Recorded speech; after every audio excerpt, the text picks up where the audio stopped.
natin.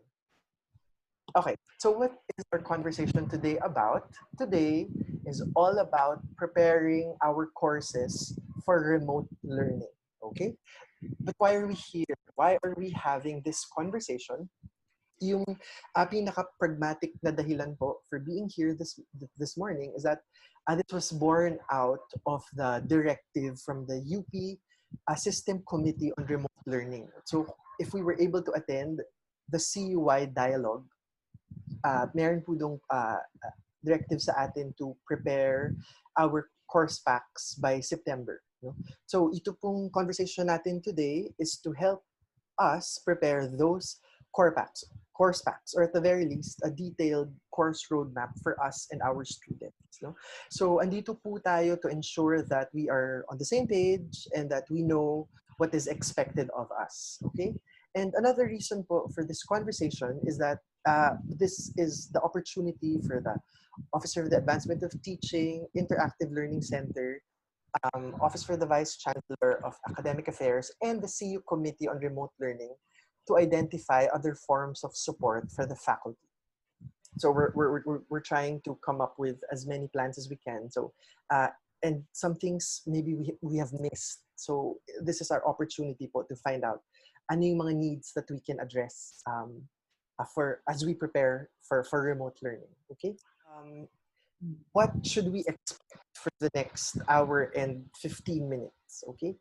I will be first providing you a brief context of what we can expect this first semester, AY 2020. And actually, if you're teaching this mid-year, it's a good chance to practice kung ano po yung gagawin natin for the first semester. Okay. Then second, the bulk of the presentation will be a discussion of the preparations that we need to make for the incoming academic year. Okay. So the main presentation will feel very, I feel will feel very broad, no? Kasi tinignan din po namin yung halimbawa mga course offerings of each of the units who are with us today, and they're also very broad. We have similarities po ng mga concerns, but of course mayroong mga area specific or domain specific na mga concerns, no? So yung part 2 po will be a presentation of broad strategies such that they will be flexible enough and easily adaptable to the needs of the units. Okay? And then yung third po natin, dun po sa Q&A portions, we will try to address as many of your concerns as possible. So dito po sa portion na to, we will be talking about, we would like to hear ano yung mga immediate concerns ng inyong unit, no, that might not have been covered by part 2. So we will do as much as we can to address them, yung mga mas specific sa part na yan. Okay po? So, just to be clear and to get it out of the way, no, may mga elements pa rin ba ng residential or face-to-face that we can sort of try to transfer to remote learning? So, siguro po at this point, hopefully malinaw na sa atin that remote learning is not equivalent to online learning. Okay? So yung idea po ng remote learning ay it's the physical distance between us and our students. So learning and teaching is still taking place despite the physical distance. So yung namalayo tayo sa kanila. However, one possible mode of remote learning is online learning. And in fact, this may not be something new for us. No? If we've ever used technology-based techniques in our class, no? For instance, and also web-based. So kasi yun po yung features ng online learning. Kailangan ng technology, kailangan ng internet. So if we've ever asked our students to watch a YouTube video online, and then we process that in class. So may elements na po yun of online learning. Or the simple fact of asking our students to email their requirements to us, no? Or asking our students to upload their submissions via our university virtual learning management system, or yung UVLE, then that is also a feature already of online learning. No? So what we might need to think about is, even with this remote mode, can we still recreate some of the residential experience. No, it's not going to be the same, definitely, but maybe some aspects kaya. No? Will our roles be different in remote learning? Uh, mukhang there will be more class management than content delivery, no? For remote learning. Ano pong ibig sabihin? We will be structuring these courses such that we can give it to them at the beginning of class and then watch it fly until the end of the semester. Because now there's less content delivery, there's less lecturing. So there's a huge reframing going on because we will have to trust that our structure is enough, the structure we will give our students is enough for them to be able to learn independently or with peers, and then with minimal um, input maybe from us, but more facilitation yung mangyayari. But what will not change? So there might be more class management, and maybe that's another source of anxiety for us, another source of difficulty because maybe we're not used to it. However, what remains is that we are still the designers or curators of the learning experience. So again, if we've ever taught a class before, mapapansin po natin later that some of the things we need to prepare are not new. We've done them before. It's just that we need to appropriate them for the remote context. So as designers and curators of learning experience, if you've ever done a syllabus, then you've designed the experience for your students already. We might just need to make it a little bit more detailed, as we will see later. If you've chosen a particular video to watch, or you have exercises in your class, you've curated the learning experience already. So we will just have to transpose that to the remote setting. And it might be good to begin with the end in mind. So, ibig sabihin, now that we are planning, how will we be evaluated as curators of the learning experience? Ano yung magiging basis ng students para masabi that they learned effectively and we did a good job? So at the end of the SEM, we will be evaluated using the student evaluation of teachers. So, hindi pa po tayo aware, yung SAT natin has already been revised and it now has like around 15 questions. So, I did some crude groupings po of the items. And kung titignan natin yung inaasahan sa atin na competencies as we move towards remote, medyo ganun pa din. Similar to residentials. For instance, yung idea of fairness. Are we fair as teachers? Meaning, are we able to provide timely feedback? So, andyan yung mas procedural fairness, yung distributive fairness in terms of the grades that we give our students. Andyan din yung interpersonal type of fairness, yung respecting student diversity and differences.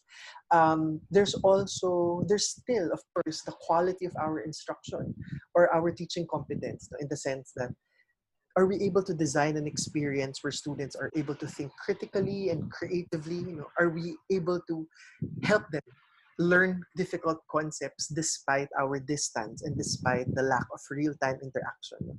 Are we able to answer students' questions clearly? So there's that competence component, there's still the fairness component, and of course, there's the warmth component. So ito siguro yung medyo mas mahirap kasi all we will be seeing are screens. So we might not hear their voice a lot. They might not hear us a lot or see us a lot. But we have to find ways to communicate still as clearly to them, perhaps mostly in written form. Okay? Are we able to encourage them to participate in class discussions? So for example, kanina, sa ating meter exercise, so it's something that we will be expecting na yung students din natin. Some of them would probably be very participative, Some of them will probably be less motivated to participate and answer, online exercises such as that. So we have to recalibrate and think of how we can encourage them to join these more online activities. Okay. So, a very, very quick context of what we are going to expect. So, ito po yung ating first part din sa ating outline. Hindi ko po alam if you received or you were able to answer this OVCAA survey given to us maybe around April, if I'm not mistaken. So we asked the faculty ano yung preferred mode for delivering lessons, okay?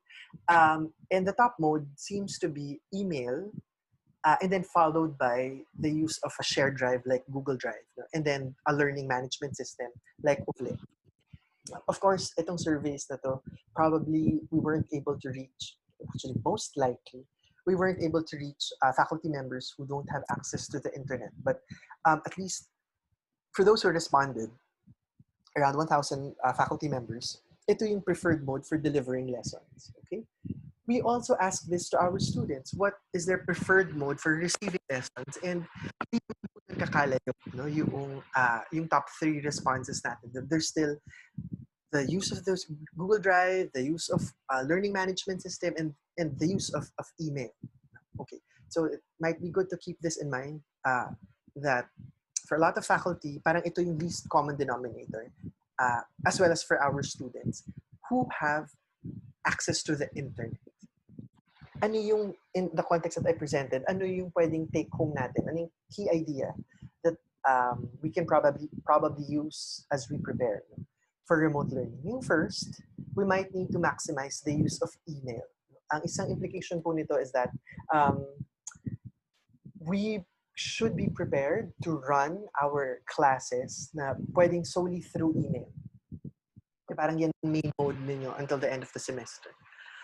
We might also need to maximize the use of a learning management system as a repository for everything and a facilitator of our learning experience.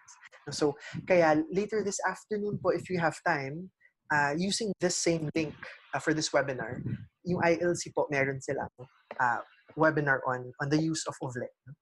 Third, we might need to maximize our effort in preparing for the courses. Ano ibig sabihin yan?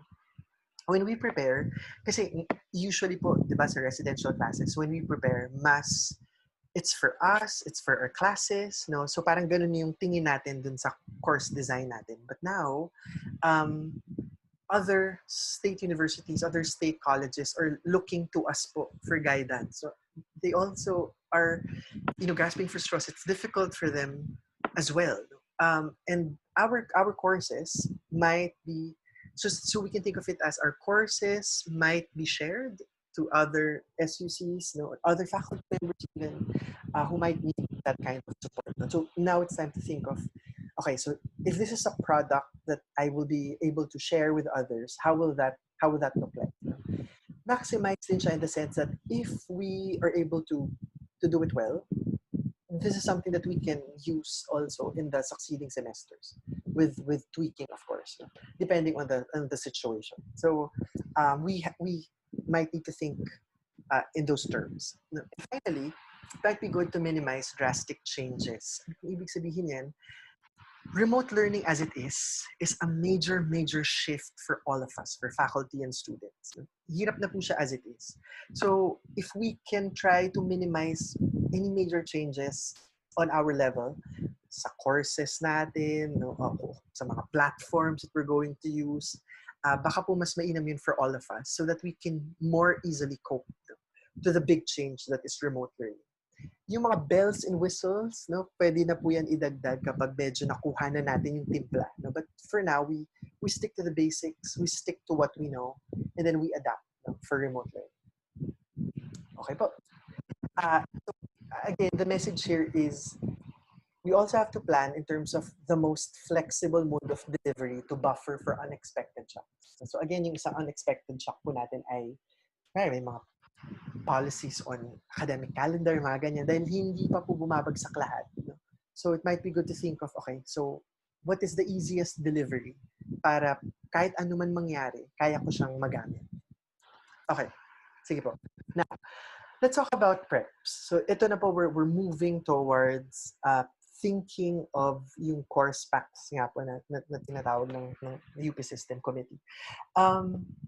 One of the resistance I feel that we're experiencing is that parang it seems to entail a lot of work. Parang remote learning is difficult. There's so much that we need to do. Okay? So, is there more work? There is probably new work. Okay? But if we think about it, And this one is based on the webinar by Dr. Patricia Arinto, who is the current Dean of the UP Visayas Tacloban College and the former Dean of the Faculty of Education ng UP Open University.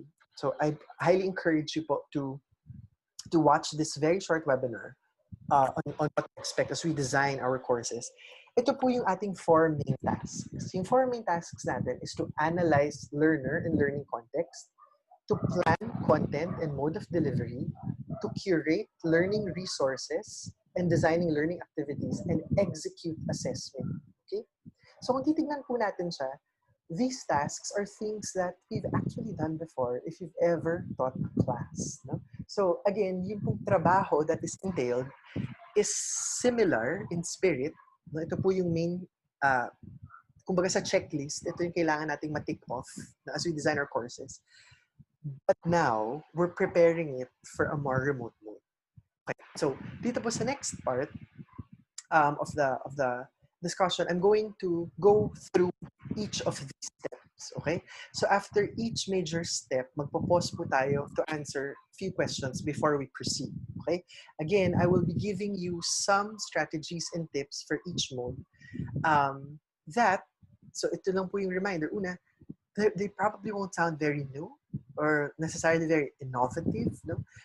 You've probably done them before, and if you've done them before, so let this be an affirmation po of the practices that you've already been doing. Kasi ibig sabihin, mas madali na yung shift to remote learning. Okay? So isa-isahin po natin yung mga strategies. Simulan po natin yung analysis of learner and learning context. What makes remote learning challenging is that it's still very difficult for us to imagine how it will look like. Ano ba yung itsura nun? Kasi pag residential, alam natin, first day, either may announcement sa door or papasok tayo sa class. No? So it might be a good exercise to imagine, how will my first day of class look like? No? So you'd probably be at home, drinking coffee, eating in front of your laptop or tablet or kung ano man, no? And then how will now the first day of class take place? No? So it's most likely ito yung ilang mga activities or tasks na pwede nating gawin to help us, no, analyze the learner and learning context. So first, it might be good na sa first day or first week of class, we conduct a survey, just so we know the learning readiness of our students. Ilan sa kanila yung may laptop, ilan sa kanila yung may access to technology, kasi then it will be easier for us to identify later on how we will proceed with our classes. May isang suggestion din po to conduct yung empathy mapping na sinasabi nila if possible. So the idea here is we're letting out feelings. No? Parang pinapaalam natin sa students natin na parang we're asking them to share ano yung what do you anticipate to be difficult, no, sa remote learning. And then it's also an opportunity to share the pains, no, and our worries and our anxieties. No? So our students know that they're not in this alone, that it's as difficult for them as it is for us. No? But also might be a good opportunity to talk about gains or things that they can be excited about, no, for the class as we proceed. Para hindi naman necessarily downer yung unang linggo ng klase natin. If possible, you might want to do an orientation because that's what we do on the first day of class, right? We introduce ourselves, we get to know our students, and then we orient them doon sa structure or what to expect sa remaining parts of the SEM. So we can also do those things, pwedeng synchronous via Zoom if possible, or more asynchronous via email. So ibig sabihin, we send them a long love letter, you know, about our syllabus and what modalities they can expect from the course. First week of class might also be a good opportunity to practice the use of a learning management system. So parang isasanayin natin yung sarili natin at yung estudyante to work online. So we can ask them to do small, no-stakes tasks. For instance, asking them to submit an online index card via Uvle, just so we know that they have an account, or to reply to your email. Para alam lang din nila na masanay na sila na o mag-uusap tayo via email. So for instance, the second semester, I actually asked my students to submit this online index card. Para lang I have a profile of my students. So I do this because it's important for me to know their contact information. Kasi that's how we're going to communicate, mas asynchronous. And then just some fun cheek questions if you like, para lang it's also fun to answer and also fun for you to read. And then I ask my students to submit this via Uvlet. And then I can monitor who is doing the instructions as told. And then it might also be a good opportunity yung first week to assess time on tasks that students need to spend for your class. Now, as we will see later, what is vastly different sa remote learning is that students on the onset should know how much time they will devote for your class. Kasi dati, mas malinaw yung structure. Kung 3 units yan, magkikita tayo 3 hours in a week. No? But for now, students might not be able to have that handle. No? How much time do I need to devote for this class? So, during the first day of class, I usually do an orientation. So I present this quick slide on how to read. So may asterisk po yan kasi kayo na yung bahalang magpasok kung ano yung fundamental skill or technique that students will build on throughout the semester. So ako po halimbawa, because I am from the social sciences, it's important, very readings heavy. So I need to let them know how I expect them to read. So halimbawa po for your clusters, it might be how to analyze a real-world issue. Mas para ma-practice sila during the SEMNA when a topical issue comes up, they know how to frame it using the lenses you want them to learn. Or how to practice computations. Or how do you study for this course? And you just walk them through. So for instance, I just give them instructions, read with intent, not for comprehension, yung mga ganyan. And then I remind them it's probably some things are difficult, but that's my role. I will help you clarify. And then I also give them a structure. So I ask them, when you read our assigned text, these are things that you need to look out for. So itong questions na to can be submitted every week, or they can just use that for as logs no, dun sa reading nila. And then I make them practice. So I give them the first page of our first reading. I make them take note of the start and end time. I give them a task. Look for this definition, and then anything you find interesting. And then that's when, and then when they're done, no, I tell them, oh, how long? I ask them, how long did that take you? So sabihin lang, 10 minutes, ganyan. So you have to expect na mga 20 pages, halimbawa, yung readings for this class. So that's the amount of time we'll have to devote to prepare for the task. So yun po yung sinasabi natin na we have to let students assess the time on task for specific themes. So how long will it take them to answer a problem set? How long will it take them to read your assigned material for the week? How long will it take them to do a particular homework, or a final paper, or consultations with you, yung mga ganyan. And also, how long will they expect to have a more synchronous moment with you, if that's even possible? Okay po. So at this point, we will pause and then we will give way for some of your questions. Miss Ivy, meron ba tayong okay, marami na po tayong tanong, but yung first question po would have to deal with the infrastructure. So people are asking if there are resources that we can tap so that we can improve the Wi-Fi connectivity. So yung iba daw po kasi mahina yung Wi-Fi tapos minsan wala. So yun po. And then in addition, do we have an agreement already to use Zoom? So should we have one platform for this to make it easier for students as well? And so yun po yung question about technology. Okay, thank you so much for your questions. The infrastructure question is something that the UP system is vigorously working on. Sa ngayon po, wala pa po tayong concrete answers about internet and all that. So I completely understand po that all of this will if we don't have that kind of access. So kung the worst case scenario po that we can prepare for, and later po I will present that, is to have a module that is printed and delivered to the student. So again, yung next question na naman po dyan ay, so ibig sabihin ba nun, LBC din yung submission nila, no? Ng requirements, at ibig sabihin ba nun ay may funding ba for this? Yung funding component, again, it's something that the system is trying to arrange. No? Pero yun nga po, if the internet is not going to work, we can, kasi nga po, remote naman is not online. So, pwedeng USB, if we can give students USB or printed materials, dun po tayo babagsak. Yeah, kung hindi talaga kaya yung online. And then, the other question about, sorry, what was that, Miss Ivy? About Yung Zoom, about Zoom, yes. About the we agree to platform. use it as a Okay, yeah.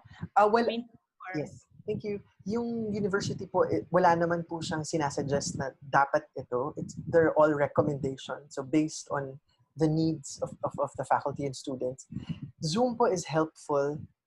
Although yung Google Meet din po, I think is another option. Kasi yung ILC, ang nire-recommend nila na learning management system ay Oovle at saka Google Classroom. So yun po yung mga some tools that we can work on.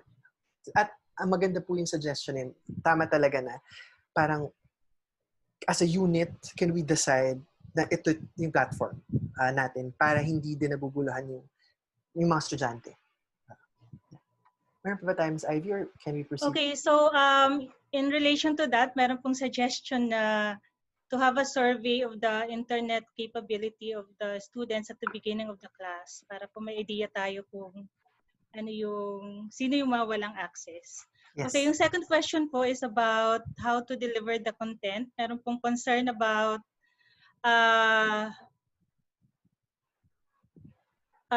how do you respond to students, questions from students which require an explanation using graphs or formulas? Okay. Does the teacher need to have a pen tablet where you write on the tablet and it appears on the monitor, or is there an alternative way that this can be done effectively with an ordinary laptop? Okay, thank you po for that question. Papunta na po tayo doon sa mode of delivery. Thanks for that, Miss Ivy. The quick answer po is we don't need to buy things, new technology. Hindi po yan required. No? So we can work with whatever it is that we have at home. The quick answer po dyan is an example that I've seen, for instance, a College of Engineering, because they also use a lot of formulas and a lot of graphs. I threw PowerPoint. So they record their voice and then parang sa PowerPoint na po, parang naka-embed na yung boses nila ulit. It's like a video recorded using your PowerPoint. So as you present your slides, you're talking and you're annotating and then you're showing them the screen. That's too difficult, but even a Google document that we can record can be sent to our students. So that would be yeah, kasi we can't expect naman all the time na kaya ng students yung synchronous. So it's going to be, din po papasok yung preparation on our part na we have to give these materials to our students na kahit wala tayo, they will understand. Okay po. Can we proceed, Ms. Ivy, to the next? Or okay, yung next po would be about how to handle practical courses like field works, planning workshops, okay po. computational exercises, and group work. Okay. Thank you. We are going to, gagamitin ko na po yan na segue. Okay, so napansin ko po na a lot of our courses would require some field activities, some planning site visit, etc. No? So now, punta po tayo sa second task, which is to plan the content and the mode of the delivery. Okay. So, humiram po ako kay Ms. Ivy ng isang syllabus from VSB. So, kung makita niyo po dun sa lower left of your screen, ito po yung mga learning outcomes ng course na BA 103, Introduction to Research in Business. Okay. Bakit ko po ito pine-present? Because when we plan our content, dalawa po ang ating pangahawakang importante. Ano yung learning outcomes or non-negotiable competencies that we want our students to gain or demonstrate at the end of the semester. So, kung yung mga units po natin ay nakapag-curricular planning na, curricular change na, ibig sabihin po na decide na natin ano ang learning outcomes natin dun sa ating syllabus. Okay? So nakalista na po yun doon. So dito sa research class, no, ang hinighlight ko po yung mga I think are going to be very difficult, no, in a remote context. Like, how do you demonstrate, the students were able to, how can students demonstrate the use of methodology, or how can students apply statistical software? Okay, so so I guess there's also that kind of challenge for a lot of more practical, more field classes. So, ito po yung ilan sa mga pwede nating makonsider. Kasi nga, ang pangahawakan po natin ay yung learning outcomes. Okay? So, again, let's decide, what do I want my students to demonstrate at the end of the sem? So, for some field or skills-based courses, we can consider a split sem approach. For instance po, the first half of the sem, baka lahat ng mga theoretical stuff pwede dyan. Yung second half, ibig sabihin, mga pagpatapos na yung sem, siguro around October or November, ganyan, baka ito na po yung pwede na slowly we can allow our students to go out in the field or visit our labs. Now, ang second po sa split sem approach, if it is possible for your courses, is first, if we are going to expect students to come to UP, baka wala sila sa Manila. Baka nasa mga probinsya sila. So that might be a little bit difficult for them unless they know early on so they can also plan. Because of the GCQ, there's some mobility, but it's so scary because of the rising cases. So ito po something that we really need to think about if it's possible. Another way to think about it would be yung habol approach. Sorry, wala pa akong maisip about that. But it's really, kung hindi natin matuturo ngayon, kung matuturo natin ngayon, pero hindi pa kayang ma-demonstrate ng estudyante this sem, is it possible na habulin na lang natin sila next semester or sa mid-year? Ibig sabihin, can the courses next sem devote some time for the students to be able to execute some of the things that you talked about in theory? Yeah, so ang challenge lang po dyan, what if terminal sem na nila ngayon, wala na opportunity na bumawi, so yan po yung mga difficult questions pa to answer, but something that we can consider, parang, can some demonstrations be delayed later on? Okay, because those first two things parang require so much change. Ang goal nga po natin ay minimize drastic changes. Baka pwede po natin i-modify yung learning outcomes. So by modifying learning outcomes, we're not saying that you have to go through curricular proposals again. No? Kasi ito naman po ay modify for now because of the context. No? So you have to decide again as a unit, is it possible for a particular skill to be approximated? No? So for instance, yung mga students, they can't go out to the field. No? They can't do an interview. Is it possible to do an interview at home, like with a parent or a sibling or whoever it is that is with them at home? Or is it possible to substitute a skill or output with something, substitute a skill or output with something else? I'm sorry.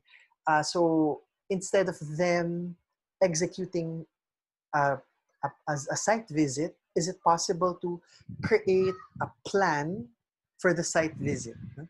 Is it possible for them to, parang propose a level muna for now kasi hindi pa talaga tayo makakalabas. No?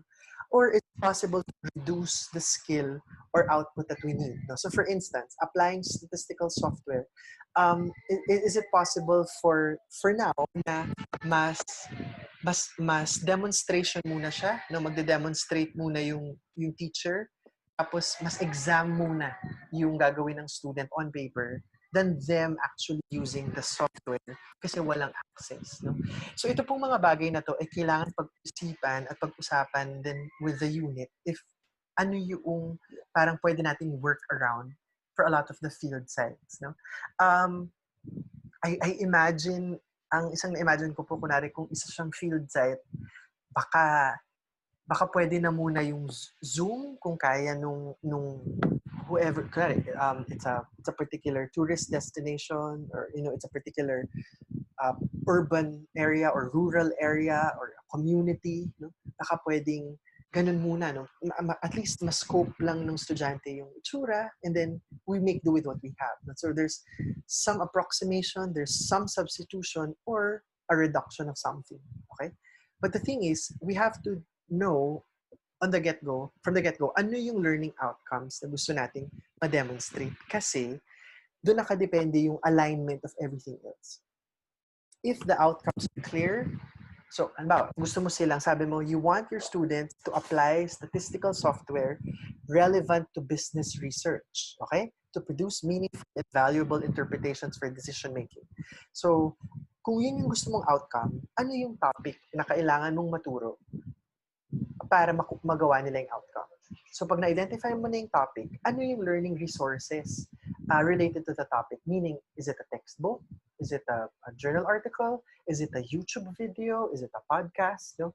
Is it a lecture that you recorded for your students? No?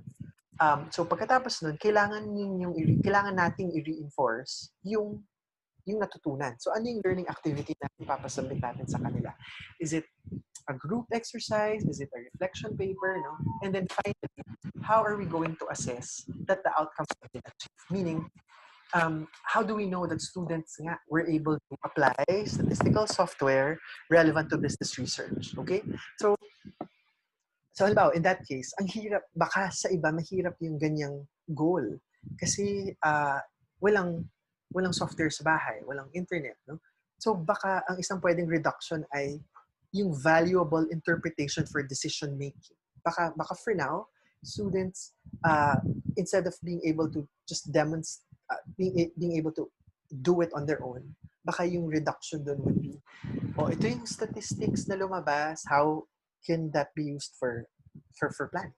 O ano man, na kailangan gawin ng isang company or isang organization. Okay?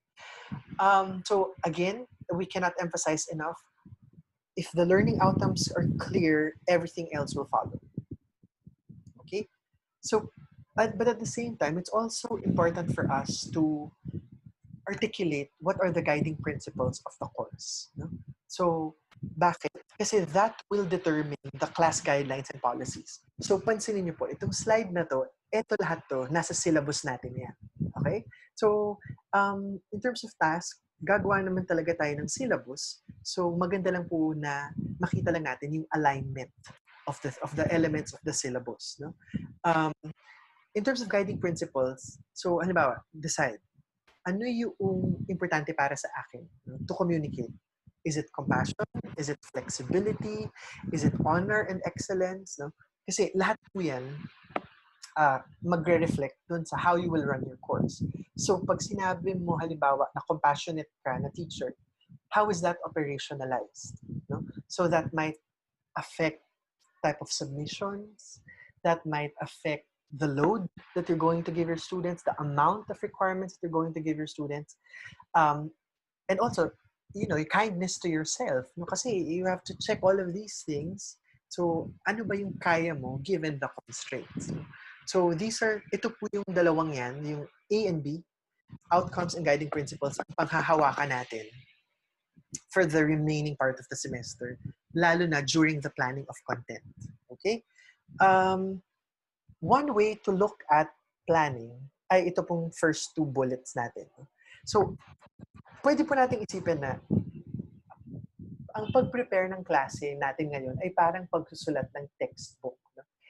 Kaya siguro it's extra challenging for us. I've never written a textbook before. No? So, I don't know, it's going to be my first time to use this approach. So, sobra po akong kinakabahan. I don't know if I can do it. But a textbook is a good model because it can be used for independent learning. Diba? Diba, ano yung maganda about textbook? Visually, it's appealing. It's pictures, colored, glossy paper. But more importantly, meron siyang table of contents. So alam mo where you're going. Meron siyang learning objectives per chapter. Meron siyang breaks in between for exercises. Meron siyang assessments sa dulo. Di ba? Minsan nga may mga quizzes. And then may additional resources that you might want to look at. So that's how we're going to plan our courses now. It's like we're writing a chapter of a textbook for each topic. Of course, not that detailed, but that is the approach. Another way of going to look at how we're going to plan for our courses would be more modular. Okay? So, ang isang nabanggit po ng UP system ay we're going to have a 14-week semester. So, classes will start in September. Pero dun sa 14 weeks na yun, 1 week na dun agad for assessment. Sabihin, baka finals na yan or submission of final requirements. Baka 1 week dun, i-devote lang natin sa practice or survey ng students, no, learner or remote learning assessment, and then practicing the skills. So we're left basically with 12 weeks. No? So we can think of 1 week as one module. One module, one topic. Okay? So kung isipin mo siya, as in literal, pwede yan na module na printed. Na ito yung topic, ito yung readings, ito yung study guide, ito yung exercise, tas kung ano pa man, or rubric for assessment. If you go to UVLE, if you've ever used UVLE before, this is actually one way of structuring the class. Naka-module yung mga classes sa UVLE. So when students go to the page of your class, they will already see, okay, ito yung topic, ito yung readings, ito yung mga kailangan kong gawin for the class, ito yung deadlines, etc. Okay po? So in planning content, it will be more helpful if we have an output. Ibig sabihin, if you have something to hold. Kasi nagplano ka, anong itsura ng plano? So usually, ito naman na yan. Kung meron na kayong OBDized syllabus o yung outcomes-based educationized syllabus, the outcomes and the mapping, etc., it's so much easier. Kasi ngayon, ilang detalye na lang yung idadagdag natin. No? So, in terms of more detail, this is going to be how it will look like, ideally. Okay. So, for instance, you have a learning outcome over there. So, kagaya ng learning outcome natin kanina. Apply statistical software to provide meaningful interpretations, etc., etc. So, that is the outcome. Ilang weeks yung ide-devote doon. Ano yung topic that fall under that outcome? So, kagaya ng alignment po natin kanina. So, kanina, naka-alignment tayo in figure form. Ito yung alignment in tabular form. But what is crucial here is the number of hours. Okay?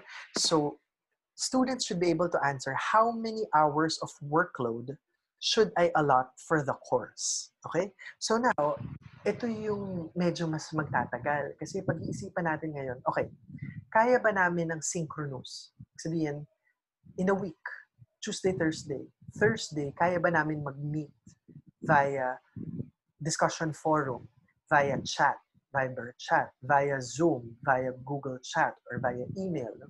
So, ilang hours yun? Isang oras lang ba? Kaya ko i-devote? Okay.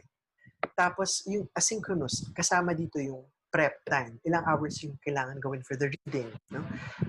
Tapos yung assessment, ilang hours yung kailangan i-devote for an exam or an exercise or a project. So, makikita po natin dyan that in a week, ito yung hours that they will devote for your class alone. Dati kasi it's easier to imagine, 3 hours per week.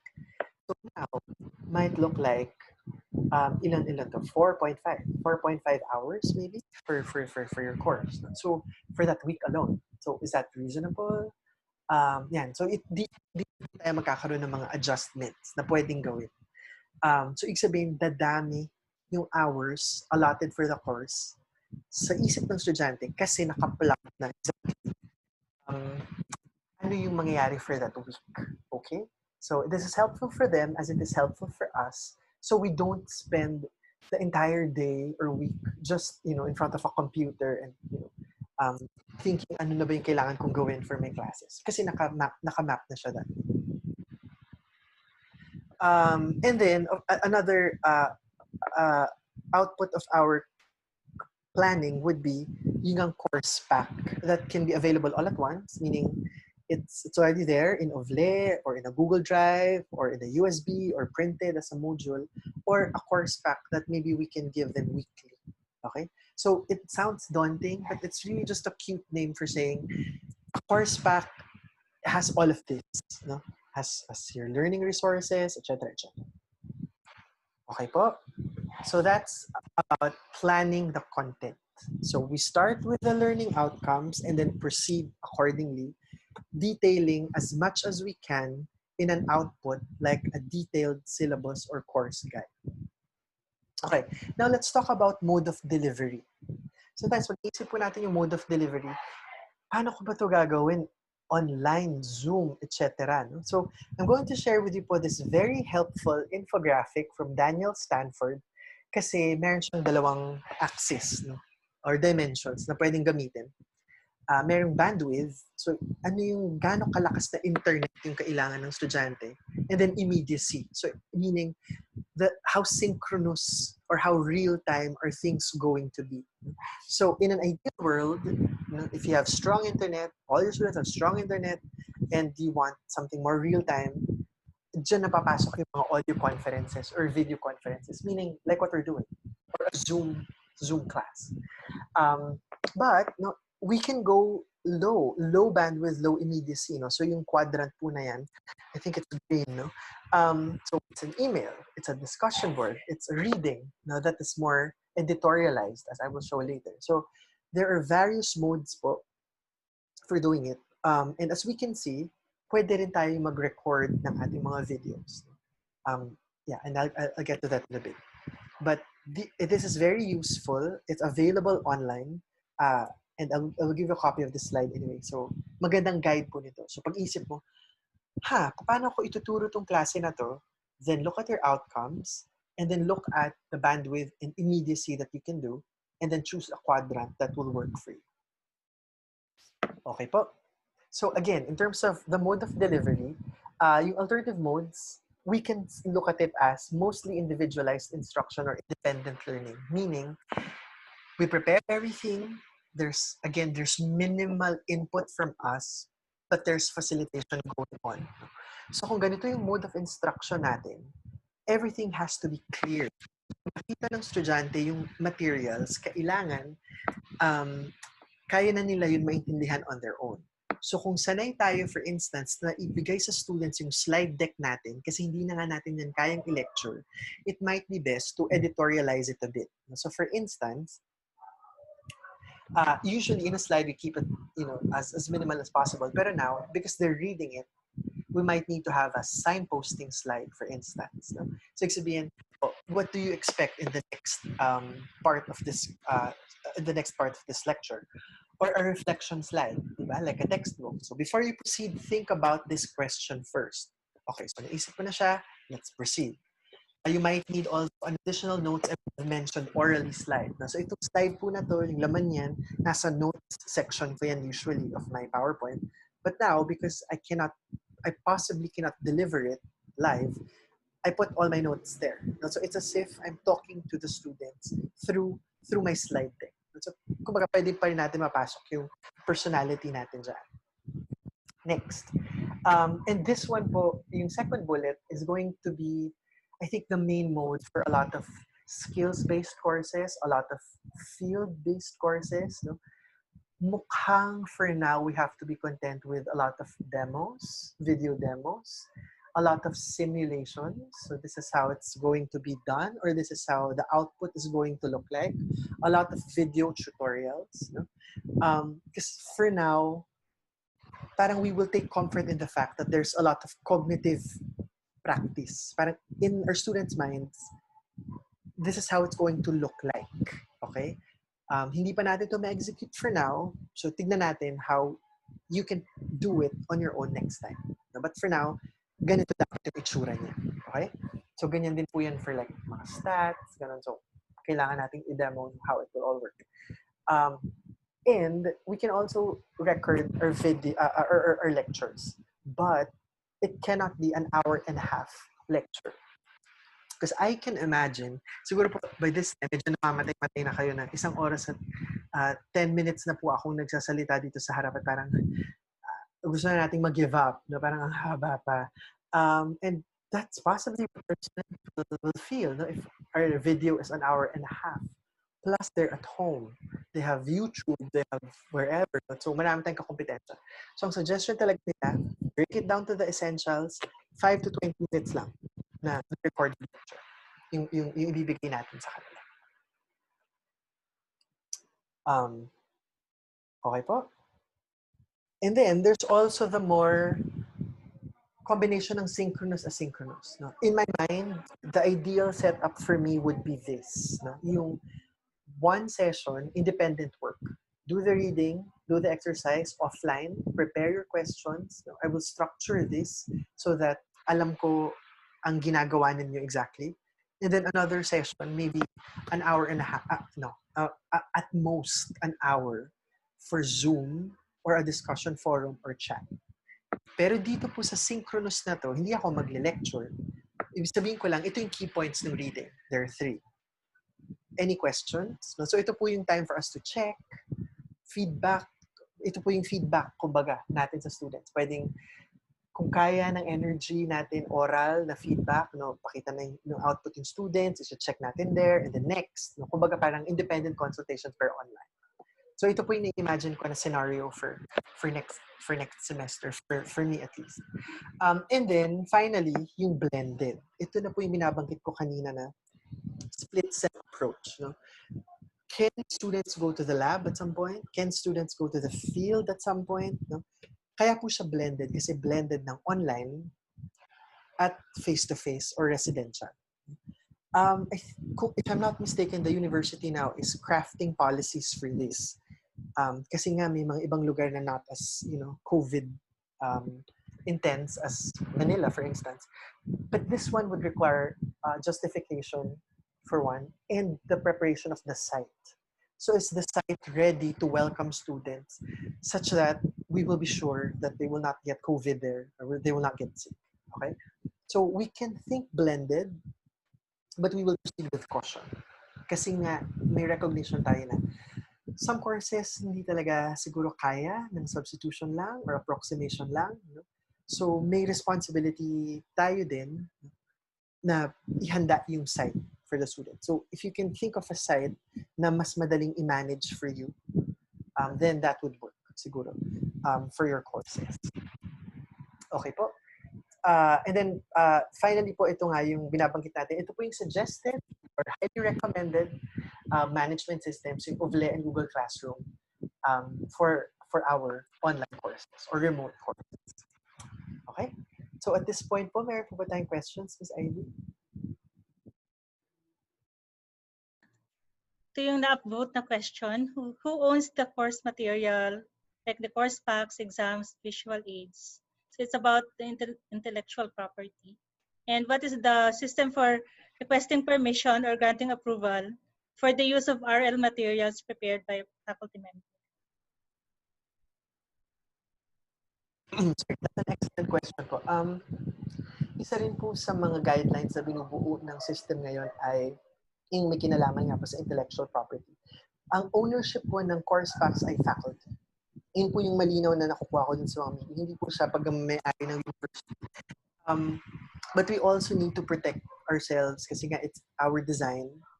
But also it's a recognition that it's also inspired by other designs out there. So the university is creating a mechanism para if we share, there is what do you call that, parang sa atin i-attribute yung trabaho.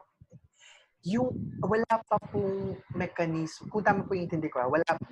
If the question is about how will other units ask permission to use a course pack, tama po ba?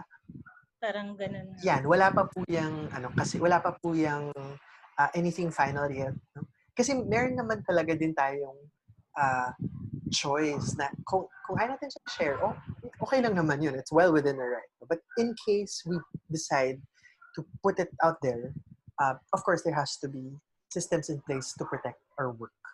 Yan po yung fina-finalize natin at the moment.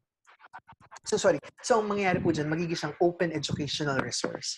That's what CHED wants it. And it's available in the website, actually. Meron pa, Ms. Ivy? Okay, yung next question would be about yung synchronous classes. So, what are the implications of online class setup? For the usual way we assess or grade our students, should we relax some of our requirements on attendance, class participation, etc.? And should we even require attendance? If we will have online classes? Yeah. my short answer there is it highly depends on, again, the guiding principles that you will like to communicate to your students. My personal view po, in my mind, what does it mean to be compassionate and to be flexible? That means um, that yung attendance, hindi siya necessarily required. Kasi, ano, what does attendance even mean at this point, di po ba?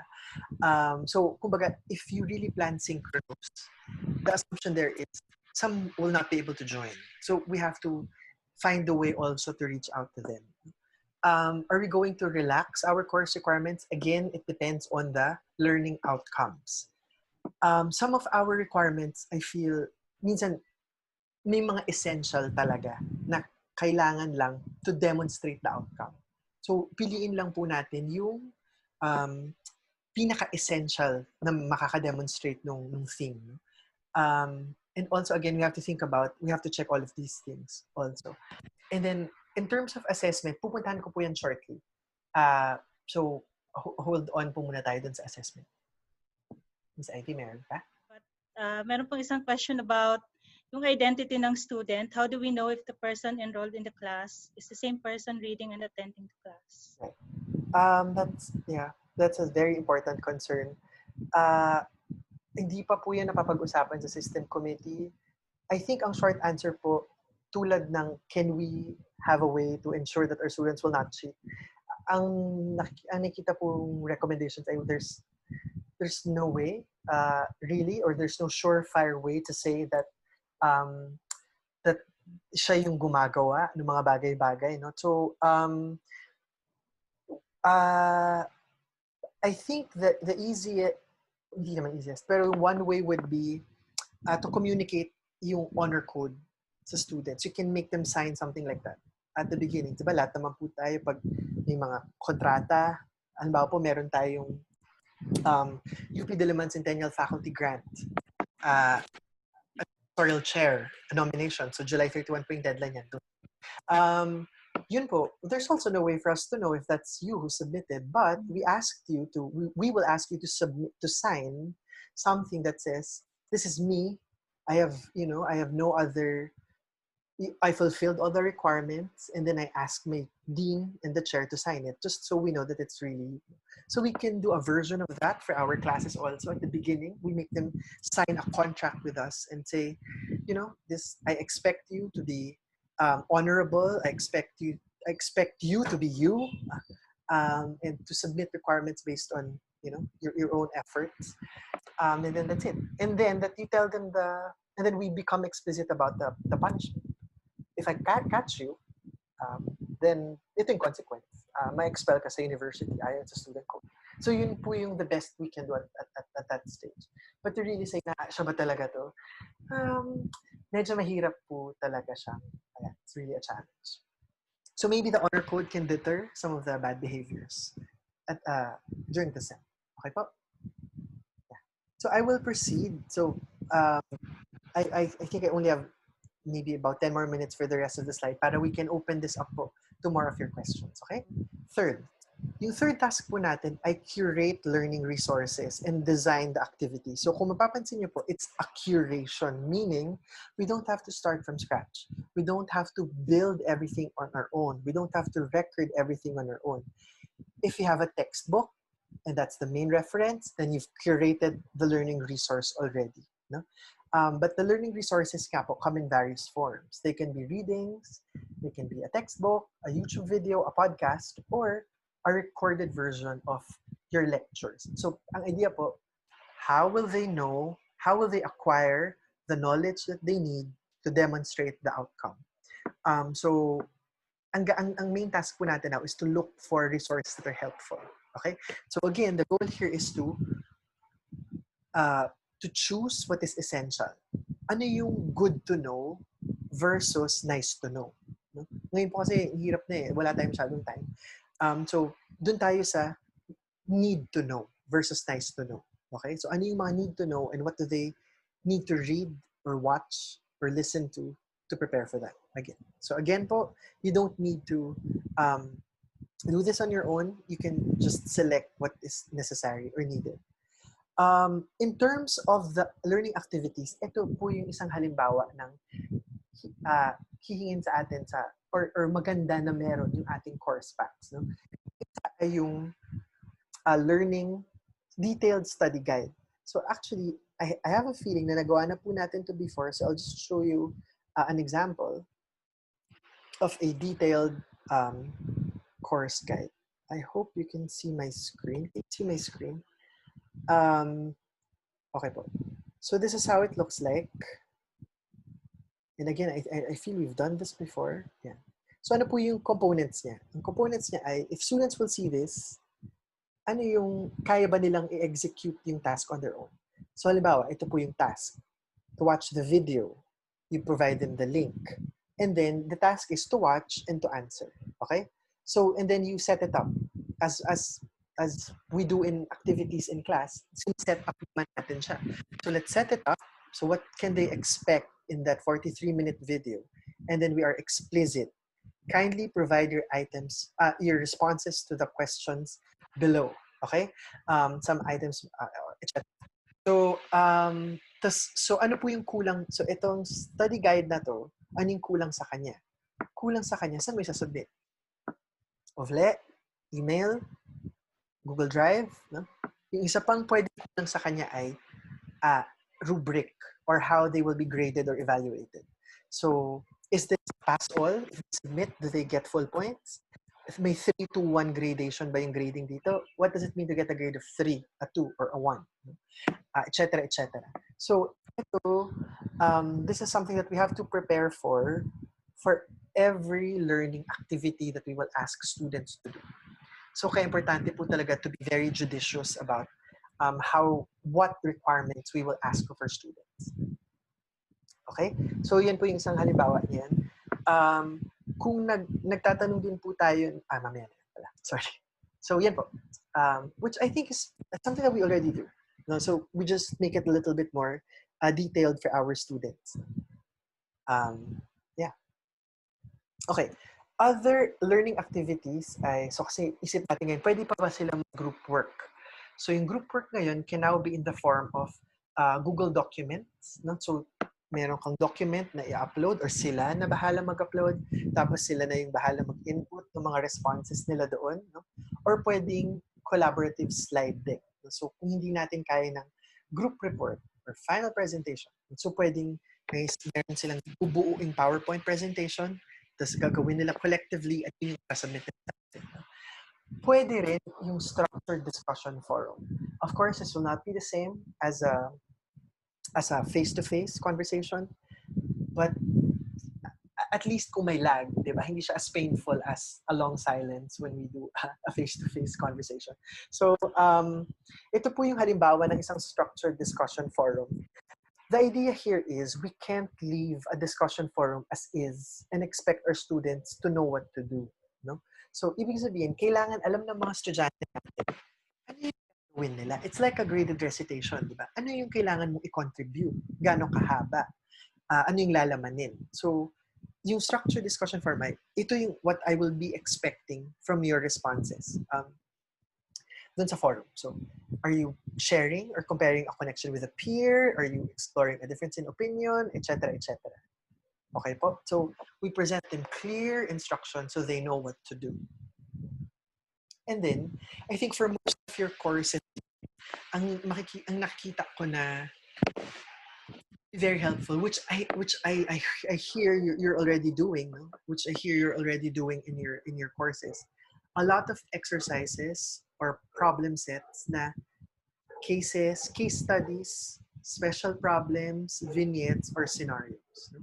So, ang mangyari po, instead of them going to a site, we can probably simulate that through a story, through a problem, and then we ask them, what are you going to do in this situation or in this scenario? So, hindi man nila napuntahan, of course, iba pa rin yung real thing, pero makikita mo doon, nakikita natin doon, nakuha ba nila yung dapat na skill? So, na-point out ba nila dun sa responses nila kung ano yung gagawin nila? So, parang, ito yung intention of a behavior. So, we hope that intentionally, they know what to do when they actually execute the final behavior. Okay? So yan po yung ilan sa mga activities. So lahat po ng ito, kung gagawin natin siya, kailangan lang may guide na makikita nila or na mababasa nila on their own. Okay po? Yun lang naman yung sinabi ng part ng course pack na detailed guide. The example I showed you earlier.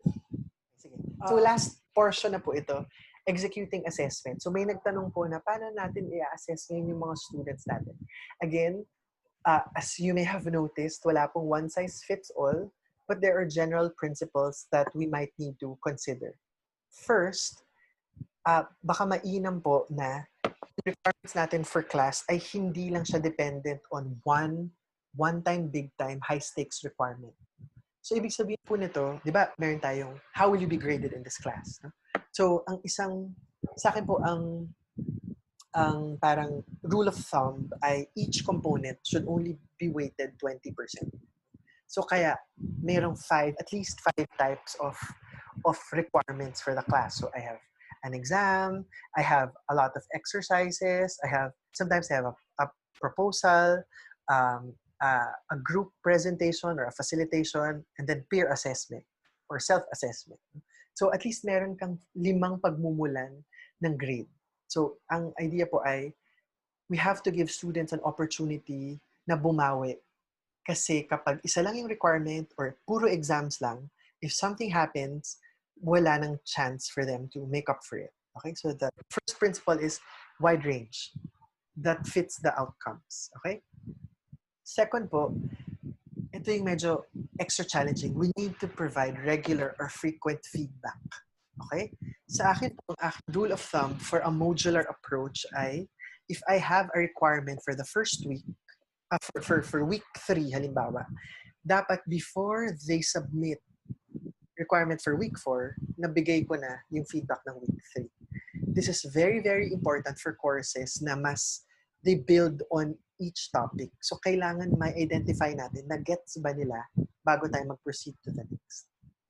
And third, kailangan po very clear and explicit yung ating expectations. Now, more than ever, kailangan alam ng students natin how they will be graded. No? And then, also, ethical behaviors. Anong expectations natin sa kanila for ethical behaviors? So, ano pa po yung mga kadalasang ginagawa natin sa klase? So, these assessment tools, ginagawa na naman po natin yan. So, pipiliin lang natin ano kaya yung pwede for our class this time. So, usually, these are high-stakes requirements kasi they occur at milestones. Di po ba?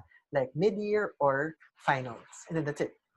And then there's usually one-time, big-time demonstration. So, pwedeng essay, multiple choice questions, no? So, yung isang nakita ko pong suggestion, kasi nga yung fear natin, paano na yung multiple choice exam? Yung isa po, kung gusto natin yan talaga gawin, yung UVLE can do a timed exam. No? I think, pag-usapan po yan sa webinar mamaya. And maybe, si Director Lo can answer that. So, pwede siya timed, kasi yung sa Google Classroom po, yung exams doon, parang Google Form, they can answer anytime. So, pwedeng multiple choice tas time-bound, like give them 2 hours. Or, if you want to up it a bit, no, para maiwasan yung cheating, multiple choice siya, pero students should explain their choices or answers, why they did it. Okay? Ito po yung reality that we need to face. The reality we need to face ay remote learning is an open everything learning. It's open notes, it's open book, it's open internet. No?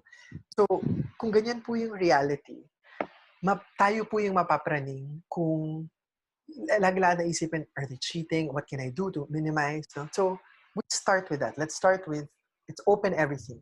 So, what kind of requirements can I give that will make me see that they were able to demonstrate the outcomes I asked them at the beginning? Okay? Other high-stakes requirements are pwedeng group presentation or report, pwedeng synchronous, or pwedeng slide deck na nga, mas editorialized. Pwedeng oral exams. This is also something I'm considering next semester. Kasi mas madali yung feedback nung makakuha mo talaga. Mas madali din yung checking kasi tapos na after a student. And then research paper po. Ito yung usual na ginagawa natin. Or maybe, in our case, a research proposal. What are some of those stakes requirements that are highly suggested po. Low stakes sila kasi they occur frequently. Ito kadalasan yung mga 1-0 requirements natin or yung grading na madali, 3-1 usually or 5-3-1. Ang goal naman po nito is to track progress. So maliliit, pero madalas, madami. So ang dami nating basis for their grades. And if they miss one, it's not as hurtful as missing like an entire exam.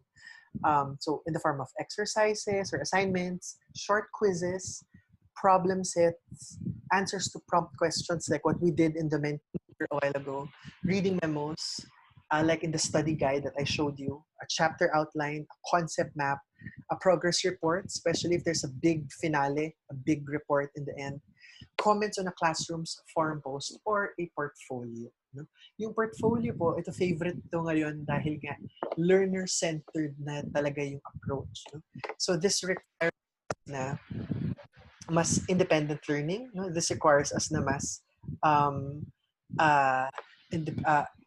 parang pagkakatiwalaan natin yung peer assessment at self-assessment. Yung idea po kasi ng isang portfolio ay it's a collection of evidence that students learned something in their course. So it can be, so collection siya ng learning report, ng reflection papers, ng logs nila about something. So if it's a field site, it's a collection of logs nila, ano yung insights nila dun sa field. And then, yung students yung nagsasabi, nagtatakda, ito yung gusto ko matutunan, ito yung kailangan ko pa every week. No? And then sa dulo, parang makikita ninyo yung progress ng student. So sobrang learner-centered siya kasi student yung nagko-collect ng ebidensya na may natututunan siya. Okay po. So maybe I can give you another example of an assessment. Ako po kasi I teach mostly graduate level courses. Kaya ang exams naman natin lagi ay ako po take home. Kasi nga, ang assumption ko, yung skill naman ng mga estudyante ay hindi mag-regurgitate ng information outright. Di ba po? So yung skill naman ng a lot of graduate students ay reading literature, synthesizing literature, no? Comprehending a question and then using the literature to answer that question. So usually po, kung sipag-sipagin po tayo for instance, ito yung mga magandang laman na rin ng ating course pack so that our students can prepare. Again, I'll just give you po an example of a rubric. So, kanina po I showed you ano yung expectations sa isang structured forum. Kung gusto niyo po yung structured forum, graded recitation yung style niya. So, kailangan meron din silang rubric. So, halimbawa, kung ma-hit mo yung 2 points here, you get 3 points for that post. Para rin yung students, hindi lang sa propose ng I agree or parang this is correct or okay. No? That's not helpful, di ba? So kaya ito po yung rubric na if it broadens the discussion, then I give you full points. No? If you are respectful, I give you at least 0.5 kahit pangit yung contribution mo, etc. etc. Okay po? And finally, baka ito lang po, again, it's a reminder that we might need to be more open to student self-assessment and peer assessment. Para yung burden ng grading ay wala sa atin necessarily. Alam ko po this is very difficult for like computations, yung mga math, ganyan, or stats, ganyan.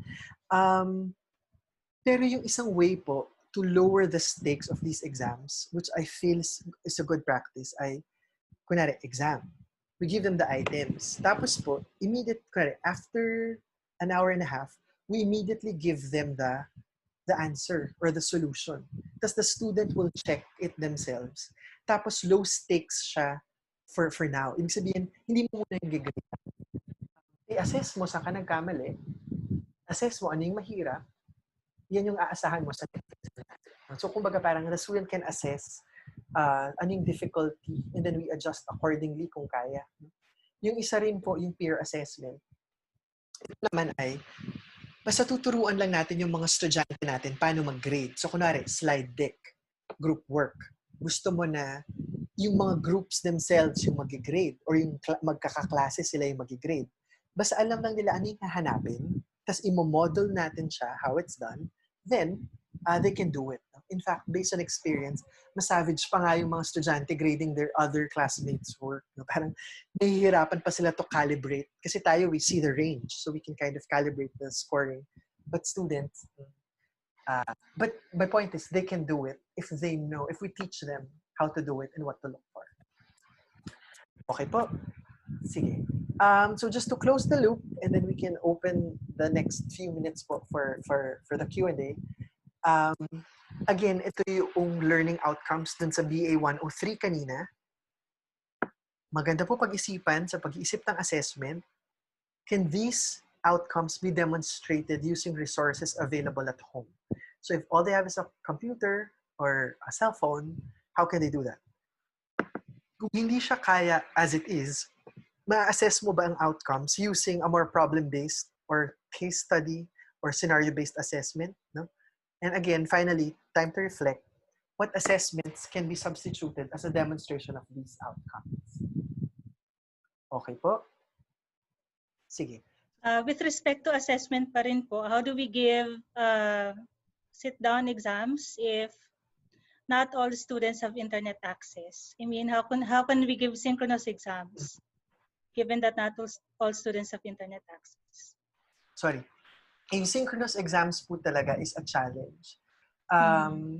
If students don't have that capacity, ano na po talaga, asynchronous yung isang suggestion. Kung gusto po talaga natin exam, meaning we can use the exam feature of Ovle or the Google Classroom, but we give them longer time to answer.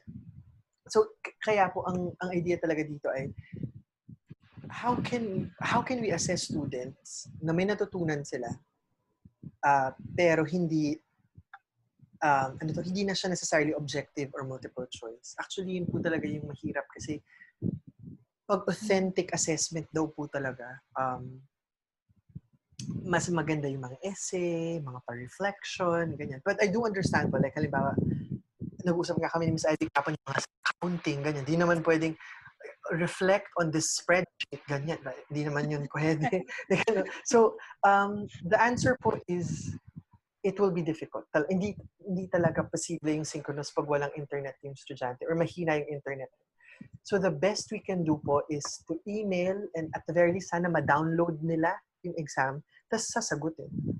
Pwede pong ano na lang siya. Either may tataas yung difficulty level kasi open notes na nga. So mag-craft po tayo ng exam. Kahit bukas yung notes mo, kung hindi mo naintindihan, hindi mo pa rin siya masasagot. Kasi posible naman po yun, di ba? Kahit open notes sila, hindi pa rin nila yung masasagot. Kasi either ang hirap or may certain level of challenge, may certain level po ng comprehension na kailangan. Yeah. So yun po. Kung kaya po natin maiwasan yung synchronous, iwasan po siguro natin talaga kasi mahirap po talaga siya. Okay, about consultation hours, students expect us to be online 24/7. So should the faculty set parameters in terms of consultation hours? Opo, at hindi lang siya consultation hours for everything. Ilang hours, because screen time po, too much screen time is bad for anyone. So una, students should know that consultation hours are, actually po hihingin sa atin 10 hours. So pwedeng kasama dun sa 10 hours na yun yung, kunwari, ang klase mo ay 10 to 11:30, so pwedeng consultation mo siguro everyday 11:30 to 1. So, apat na ba yun ng 10? Or 11:30 to 1:30? Sorry. Hindi ako pa sa cluster na ito. 11:30 to 1:30. So, yun po. Yun lang yung time for them. So, ibig sabihin dapat na, sa umpisa pa lang, alam nila na they cannot just chat you in the middle of the night. But, okay lang naman po siguro na mag-email sila. Basta huwag nyo na lang sagutin. Kasi kung email naman po yun, it's an email. So, but to you, diba, they just sent it, but you don't have to check it. Kasi nga yung consultation mo for that. We also have to set a time for synchronous sessions. Parang, basta itong class hours, dito lang tayo mag-meet. And also hours for checking or feedback. Kasi, kunwari po, magbibigay na kayo ng feedback, that alam din nila na may certain hours lang din po. Dapat din po, may certain hours din kung kailan iaasahan ng estudyante yung pag-upload ng something. So, if they are going to do something on a Tuesday, they have to know that at Tuesday, 1 o'clock, it's there. Para hindi kayo kukulit. Kumbaga po, i-minimize natin yung kukulitin tayo. At ano po yung way para hindi tayo kulitin masyado? To be explicit and clear about all our instructions and guidelines. Although, of course, you have to expect yung, yung Vico Soto phenomenon na kakasabi ko lang. Pero ganun po talaga siya. Lalo na pag remote. So we have to be extra patient. So reminder lang po. Sorry, Ms. Ivy. Remind lang po natin na the evaluation form is now in the chat box. Kung okay lang po sa inyo, paki-click na po siya so that it's already opened in your browser. Kasi once we end our Zoom, mawawala po yung link. So, kindly click the link na po so it's open. And then, we highly encourage you po to answer. Or at least provide information if you want a certificate. Sige, Ms. Ivy. Baka we have time for natin for 3 more. Kasi okay, so yung next question would be about resources. Can we reproduce or scan or take photos of books and distribute to students? And will that be considered as infringement of intellectual property rights? Okay. Ito po, I will have to confirm again. This was mentioned. Maglalabas din po the guidelines yung OAT for this. My understanding is if it's for educational purposes, if it's not for sale, and if it's, students know that it's for limited access and they cannot redistribute, baka po there's some leeway there for us. No? Pero dapat nga, alam ng students. Kasi, ano naman po well, if students can't buy, so we have to be extra resourceful. So yun po siguro. Yeah. Basta alam lang nila na not for reproduction, for the purpose of the class only, and it's not for sale. But I will confirm. Okay, sa resources pa rin, are the library resources and databases open to faculty and students, and can we have remote access? Yes, we do have remote access po. Meron po tayong easy proxy. Yun pong guidelines ng OVCAA ay meron po dong section on the library. So, andun po yung how we can access some of the stuff. I think they're also upgrading resources parang meron na rin pong upgrade na yung you can borrow a book online. Parang may online shelf, there's online borrowing. Yun po. So, short answer, yes po. They're open and the resources are open. Online. All right. On resources pa rin, is there an office in UP that will provide the certificate of intellectual property for the professors preparing the content? Yes. Wala pa. Again, this is something po that we will bring up in our meetings po sa system committee. Conversations are initiated but nothing definite or final. But for sure po, may way po yan na gagawin para maprotektahan yung ating product. All right. Okay, on class management, we have to stick to the class schedule so that it will not clash with the schedule of the other classes. Ideally po, yes.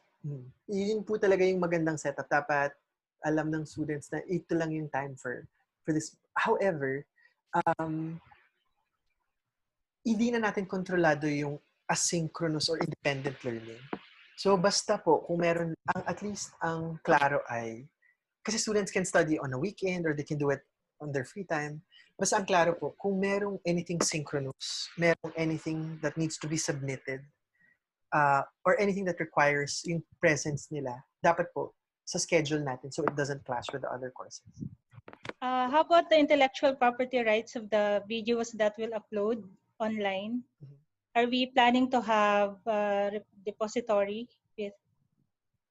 for online videos? Ito po ba ay videos that you will prepare or you will create?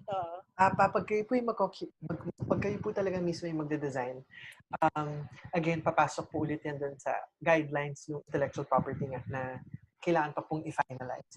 Hindi po siya necessarily kailangan i-share.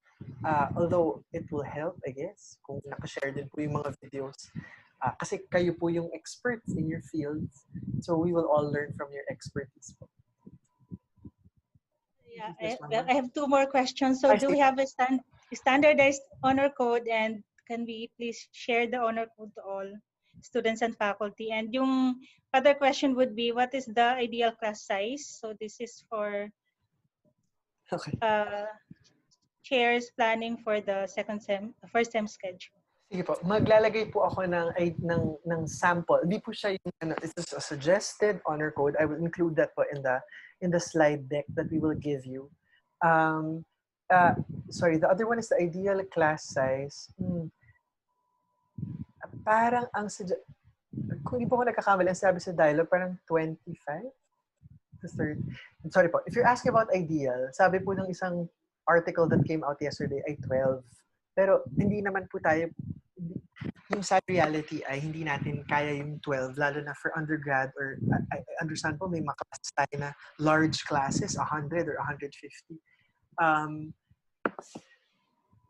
There's only so much what we can do about class size, sadly, kasi ang magiging consequence po ay kukulang tayo ng course offerings. Parang dadatas yung backlog, which is another set of problems. So, ang kailangan ko prepare for ay maybe around 25 to 30. Yung large class po, hindi, nakalimutan ko po. I will confirm kung ilan. Parang around 70 ata yung suggested. Pero yun po, yung unit ninyo will determine what is the best class size depending on the needs of the class. Pero yun po, 30 is already tough to manage.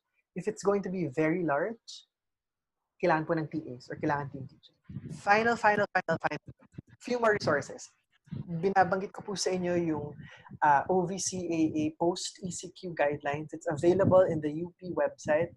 Meron po dyang short